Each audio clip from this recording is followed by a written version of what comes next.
مدت اکسپلور شما هم پر شده از این مینی اسکارفای گیپور، اونم با قیمت‌های 500 600 تومان. بیا تا بهت یاد بدم چجوری خودت همینو با قیمت خیلی کمتر بدوزی.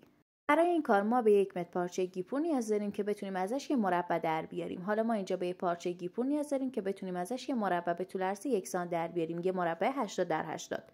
ما الان یه مربع 80 در 80 بریدیم و در آوردیم از پارچه که بتونیم به اسکارف تبدیلش کنیم. الان ما یه مربع 80 در 80 در آوردیم از پارچه. الان اسکارف تقریبا حاضره. اگه کسایی که دوست ندارن مثلا توری تور باشه یا میخوان موهاشون زیاد مشخص نباشه، میتونن توی همین حالت دوردریزی رو انجام بدن که پارچه پررنگ‌تر هست و اسکارفشون حاضره.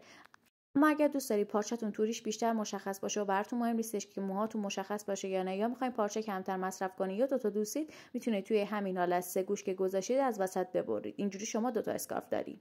اما برای اینکه بخوایم لبای کارمون قشنگ و تمیز بدوزیم به نوار و ریب نیاز داریم که نوار و ریب رو اینجوری روی پارچه با سوزن فیکس میکنیم که موقع دوخت تکون نخوره. به همین شکل 3 طرف پارچه رو سوزن میزنیم و میدوزیم و اسکارفمون حاضر میشه.